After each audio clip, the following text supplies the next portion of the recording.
Assalamualaikum warahmatullahi wabarakatuh.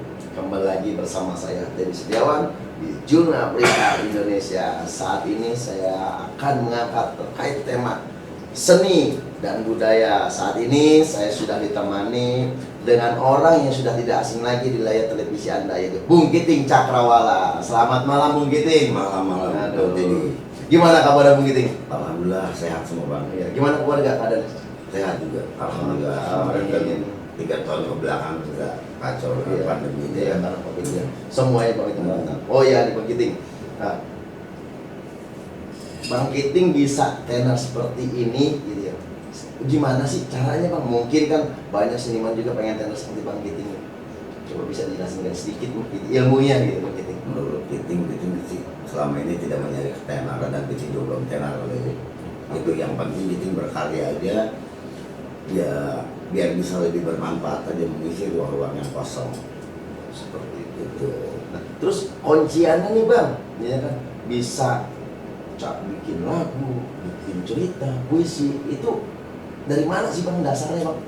Ya awal-awal kan kita zaman-zaman bujangan dulu kita di teater juga, di teater setiap 2 minggu sekali kita latihan dan tergabung juga di organisasi OI seperti itu. Selama kita berproses di teater, karena kan teater itu ibu dari semua kesenian, di situ lengkap.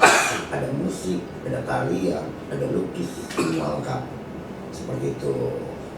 Nah, yang saat ini Bang Kiting, saya dengar kabar nih ya dari para netizen, katanya Bang Kiting ini ngumpulin para seniman katanya.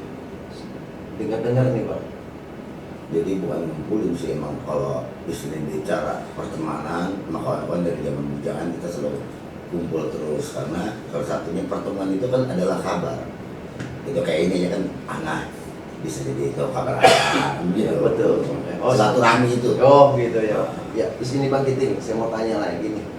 Karya apa aja sih yang dibikin Bang Kiting sehingga nama Bang Kiting Cakrawala itu kayak meledak banget gitu. Sampai di Jerman aja nama abang kesebut itu kemarin. Kalau untuk karya, ya kita selalu berproses saja, karena kita selalu setia pada proses. Contohnya kita bikin teater dulu di OI, terus kita bikin lagu juga, yang mana mengangkat tema-tema lebih ke apa yang terjadi. Tahun 97 kan ada kerusuhan, aneh bikin rindu perdamaian, seperti itu. Dan di teater dulu itu kita namanya teater sendal jepit, seperti itu. Terus berproses terus seperti itu. Dari dulu disanggar 100 orang, sekarang yang masih bergerak di kesenian cuma 2 orang. Ya itulah proses kan gitu. Dari karya Bang Kiting nih, kan ada puisi, udah berapa ratus atau berapa judul puisi nih Bang Kiting yang diciptakan? Kalau puisi sebenarnya sih cuma sedikit, saya bikin lebih lagu-lagu aja gitu kan. Kalau untuk lagu yang menurut Bang Kiting Cakrawala ini yang booming itu lagu dari Bang Kiting apa? Kalau saya satu sisi nggak pernah memikirkan untuk booming atau apa, yang penting lebih kecintaan saya bahwa suara-suara yang termarginal kan lebih terdengar lagi, kan seperti itu aja semua, karena karya itu punya nasibnya masing-masing. Seperti dia bisa mengalir, untuk lagu mungkin rindu perdamaian, terus ada nyanyian buru ketika rindu memanggil gitu kan. Berarti Bung Kiting ini di saat ingin meluncurkan satu buah karyanya, berarti semua seniman itu dikumpulin, dari mulai lukis, tari, drama, pemain musik itu dijadikan satu begitu. Jadi begini, kalau bicara tentang itu kadang Kiting selalu memanfaatkan ruang. Saat Kiting di situ ada pelukis, ada penari, ada apa, kita bawa semua itu. Nah caranya gimana? Kita bikin lagu, bla bla bla bla, nyanyi. Nah kita libatkan nih, langsung itu on the spot. Dan jadi semua merasa memiliki seperti itu. Kalau menurut Bang Kiting nih, di peradaban modernisasi nih ya kan, yang saat ini kebanyakan anak muda sekarang ini kan lebih cenderung dengan dunia digital, online. Sedangkan seni yang asli itu kan ada di setiap daerah. Nah, tanggapan Bang Kiting seperti apa? ya miris sekali dengan kondisi saat ini kan, dengan ya serba instan gitu kan.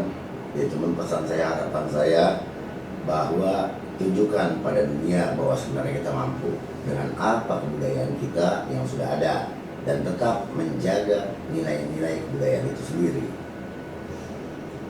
Nah, saya dengar kabar katanya Bang Kiting ini mau buka balai latihan untuk para pemuda-pemuda ini, dengar kabar itu.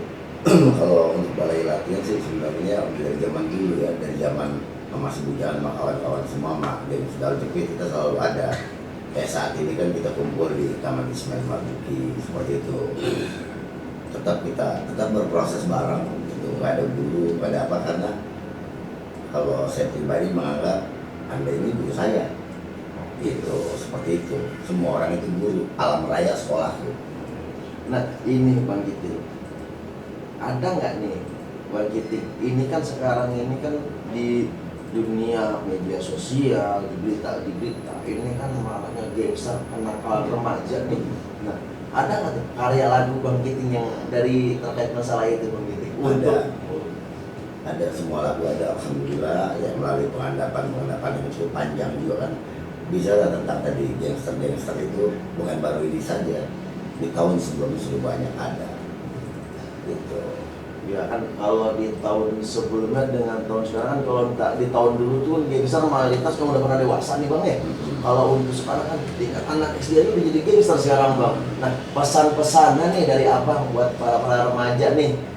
Nah, pesan-pesannya khususnya buat para remaja, para tunas-tunas bangsa, manfaatkan waktu yang sedikit demi masa. Apa kita isi dengan barat kesenian, dengan apa yang bersifat positif gitu. Kalau bukan kita yang memajukan negeri kita, siapa lagi gitu.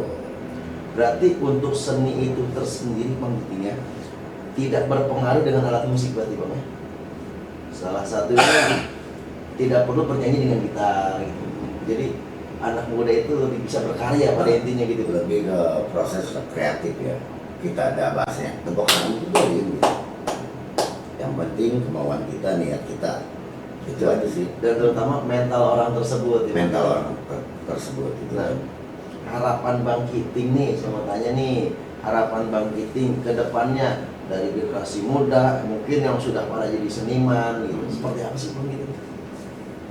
Untuk harapan bangsa, anak-anak bangsa itu maksudnya. Iya. Ya tetaplah isu cinta pada kebudayaan khususnya Indonesia, dan manfaatkan waktu tadi, karena waktu itu sebentar sekali kita singgah. Seperti makanya lebih bermanfaat, lebih ambil yang positif untuk para seniman khususnya, terus berkreatif, jangan pernah berhenti seperti itu. Oke Bang Kiting, ini ada yang nanya nih Bang Kiting nih, jauh sekali ini masuk emailnya itu dari Australia Bang Kiting, dari Miss Laura. Nah beliau nanya pakai bahasa Inggris, saya translating dulu Bang ya, bentar ya. Bang Kiting, kalau seni yang paling populer di Indonesia itu seni apa Bang? Ada yang Bang Kiting karyakan itu? Ya banyak sih, banyak sekali. Dari seni-seni Bang Kiting karyakan itu banyak. Nah salah satunya Bang, contohnya Bang. Salah satunya ya kayak belajar sama-sama itu. Itu karena melibatkan banyak orang juga, banyak rekan-rekan juga, banyak saudara semua. Dari semua sampai si penonton sendiri itu juga kita ajak. Saya kan pernah, saya pernah melihat dari hasil drama teater. Hanya menggunakan beberapa alat musik dipakai di situ, tapi seakan mengandung unsur bagaimana lah gitu ya. Itu prosesnya berapa lama Bang? Tergantung, kita kan kadang-kadang kita kawan-kawan juga banyak yang sibuk ngisi di mana gitu. Dan sama mereka dengan kita baca naskah sedikit udah paham, tinggal latihan terus. Pokoknya kita tidak menjarahkan lo harus hadir terus gitu kan. Nah, prosesnya itu biasanya dalam satu nih, kayak Bang Kiting sering bikin YouTube kan banyak nih, bikin drama atau musikal lagu yang penuh dengan kritis. Itu makan waktu berapa lama paling lama Bang? Tergantung, kadang-kadang kita juga proses penciptaan lagu ada yang bisa cepat, ada yang sampai saat ini belum selesai, termasuk ketika ini memanggil belum selesai seperti itu. Karena memang dari bahannya atau dari 10 tempat yang Dari, kurang? dari semuanya sebenarnya, ya khususnya dari saya pribadi seperti itu kan, tergantung moodnya juga kan. Kadang kita bikin aja setengah jam jadi seperti itu. Jadi serba spontanitas ya Bang? Spontanitas, cuman kadang ketemu pas mentoknya itu kan, kita juga kan mengalami masa-masa mentok seperti itu. Nah, ini nih Bang Giting nih, ada lagi pertanyaan. Kalau untuk donatur sendiri apakah ada Kak? Kalau saya dari dulu nggak ada donatur, saya sendiri aja seperti itu. Jadi dari para seniman itu berkumpul bersama membuat satu buah karya mungkin Seperti itu. Nah, kalau Dan gini juga, mohon maaf saya juga dulu ngamen juga saya dulu seperti itu. Sampai pada saat ini kan udah nggak ada kan pengamen juga sudah nggak ada seperti itu. kalau untuk Bang Giting sendiri nih, dari hasil karyanya, apakah pernah ada yang membeli atau untuk masuk dapur rekaman atau seperti apa gitu? Ada salah satu lagu narkoba, cuman saya nggak jual dari studio Lenteng Agung. Kebenaran kan kita track di situ, demo di situ, bikin di situ, bang kita bayarin aja bang. Seperti itu, cuman kita menolak. Mohon maaf bang, saya belum bisa karena saya juga ada rencana sama jurnal media Indonesia kan kita mau bikin film seperti itu. Jadi makanya saya pertahankan. Jadi dipertahankan demi satu buah cita-cita Bang Giting bersama salah satu media. Karena pesan-pesannya ini tentang narkoba kan filmnya seperti itu, bahwa di situ juga banyak edukasi-edukasinya tentang narkoba, tentang ya kehancuran saat ini lah seperti itu. Hancuran generasi bangsa karena narkoba. Berarti di karya Bang Giting itu banyak mengandung moral-moral positif ya? Insya Allah seperti itu, karena kita karya nggak sendiri dan jelas kita punya. Siap. Pemirsa di rumah dan hadir di studio, tetap standby. Kita akan kembali setelah pesan-pesan berikut ini. Bye.